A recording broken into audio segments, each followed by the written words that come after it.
एक बार की बात है, एक गांव में रमेश नाम का एक आदमी अपनी पत्नी शारदा के साथ हंसी खुशी एक घर में रह रहा था। शारदा माँ बनने वाली होती है और कुछ दिनों बाद वो एक बच्ची को जन्म देती है। शारदा की बेटी बिल्कुल काली पैदा होती है, पर शारदा और रमेश फिर भी उसे बहुत प्यार करते हैं और उसका नाम मुस्कान रखते हैं। 1 साल बाद शारदा को एक बेटा होता है जिसका नाम वो नकुल रखते हैं। नकुल जब 2 साल का होता है तब शारदा की तबीयत बहुत खराब हो जाती है और उसकी मौत हो जाती है। अब कैलाश बेचारा अकेले ही दोनों बच्चों को पालने लगता है। धीरे धीरे समय बीतता है और मुस्कान 5 साल की हो जाती है। मैंने तुम्हारा और नकुल का स्कूल में एडमिशन करवा दिया है। अब तुम दोनों कल से स्कूल जाना और खूब मन लगाकर पढ़ना।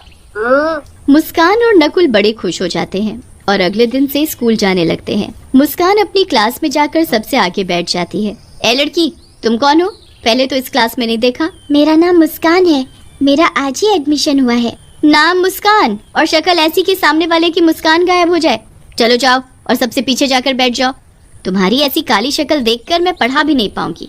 मुस्कान बेचारी बड़ी उदास हो जाती है और पीछे जाकर बैठ जाती है। जैसा उसने सोचा होता है उसके साथ वैसा बिल्कुल भी नहीं होता। मैडम उसके कालेपन की वजह से उससे बहुत चिढ़ती और उसके साथ बुरा व्यवहार करती थी। ये सब बात मुस्कान कभी भी अपने बाबूजी को बताने की हिम्मत नहीं कर पाती थी ताकि मैडम उसे मारे ना। पढ़ने में मुस्कान बहुत ही होशियार थी, पर इतनी होशियार होने के बाद भी मुस्कान की टीचर उसे बिल्कुल पसंद नहीं करती थी। एक दिन जब मुस्कान और नकुल दोनों स्कूल जा रहे होते हैं तो मुस्कान गलती से अपनी कॉपी घर भूल जाती है। स्कूल में मैडम जब सब बच्चों को एक एक करके बुलाती है तो मुस्कान की बारी भी आती है।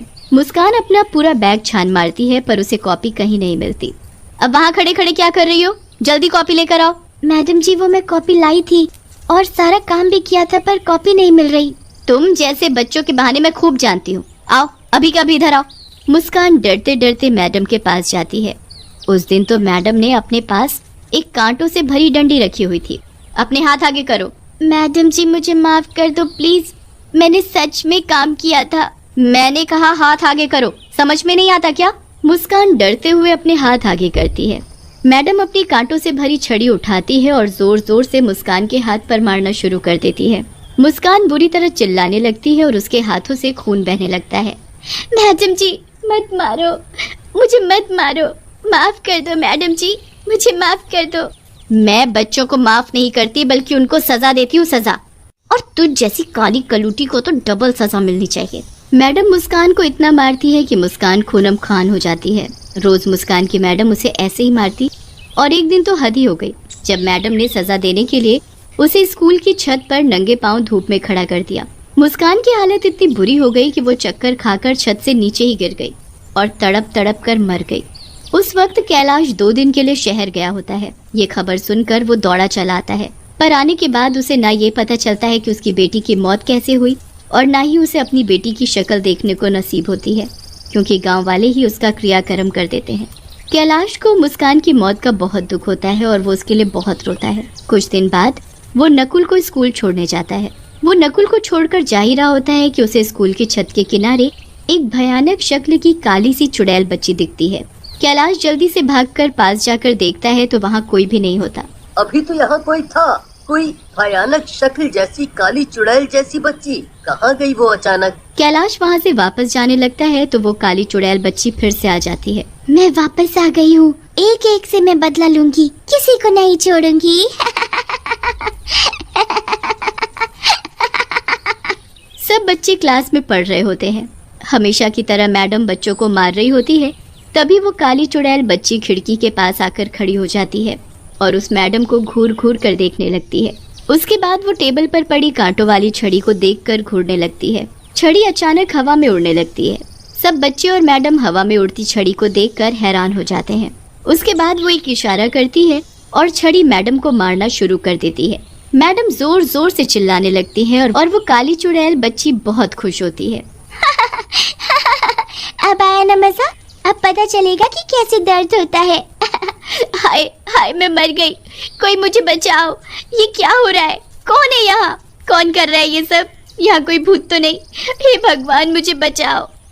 बच्चे तो बड़े खुश होते हैं और मैडम वहाँ से भाग जाती है। अब दिन के वक्त वो मैडम लंच कर रही होती है। जब मैं खाना खाती थी तो मुझे खाने भी नहीं देती थी ना? आज मैं तुझे खिलाती हूँ पेट भर कर खाना। काली चुड़ैल बच्ची अपना हाथ गोल गोल घुमाती है और सारा खाना हवा में गोल गोल घूमने लगता है। अरे अरे ये क्या हो रहा है? ये कैसे हो सकता है? यहाँ पक्का कोई भूत है। कितना मजा आ रहा है तुझे ऐसे देखकर। अब मैं रोज ऐसे ही करूँगी। मैडम को आसपास कोई दिखाई नहीं देता। वो खुद को बचाने की कोशिश करती है पर मैडम के हाथ पैर नहीं हिल रहे होते। पूरा दिन वो काली चुड़ैल उस मैडम को ऐसे ही परेशान करती है। अब रात हो जाती है और मैडम अपने घर आराम से सो रही होती है। तभी वहाँ चुड़ैल बच्ची आती है और बेड के पास जाकर खड़ी हो जाती है। मेरे रंग की वजह से मेरे साथ इतना बुरा बर्ताव किया, अब मैं बताऊंगी कि कोई ऐसा करे तो कैसा लगता है। चुड़ैल बच्ची अपना हाथ मैडम के मुंह के आगे गोल गोल घुमाती है और मैडम का रंग सुर्ख काला पड़ जाता है। चुड़ैल बच्ची ये देख बड़ी खुश होती है।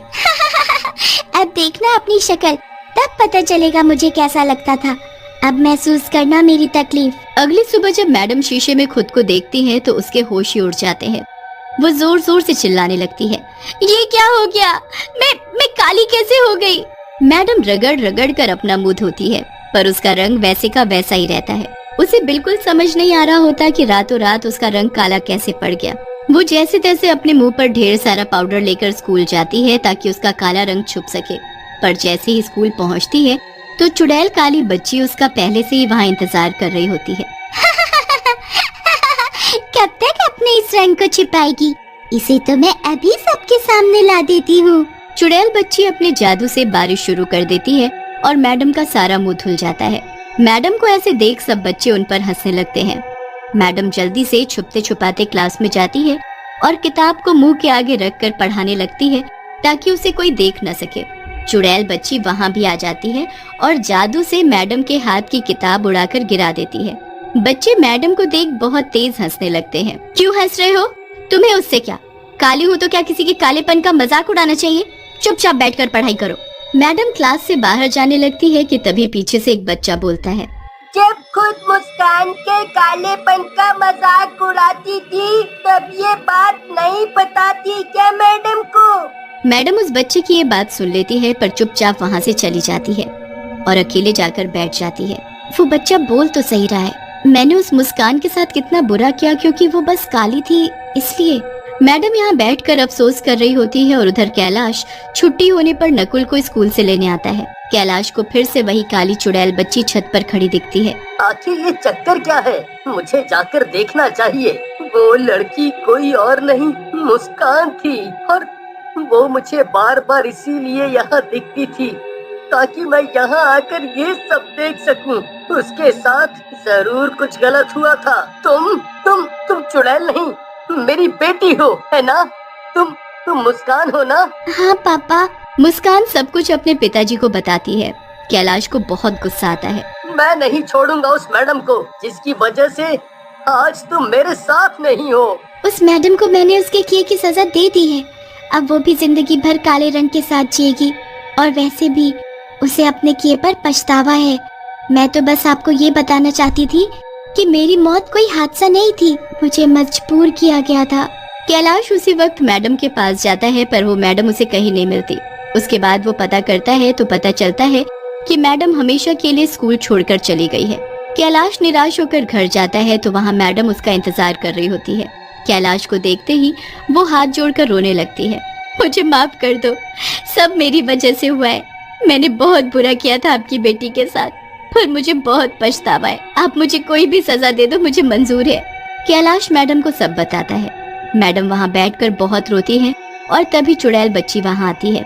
अगर पछतावा है तो जाओ, बच्चों को शिक्षा दो, कभी किसी के साथ ऐसा व्यवहार मत करना। मुस्कान, मैं ऐसा ही करूँगी। मुझे अपने किए पर जिंदगी भर अफसोस रहेगा। मैडम उसके बाद एक ऐसे स्कूल में नौकरी करती है जहाँ विकलांग बच्चों को पढ़ाया जाता है। वो उन्हें खूब प्यार करती है और उसके अच्छे व्यवहार के साथ साथ उसका काला रंग भी फीका पड़ता जाता है।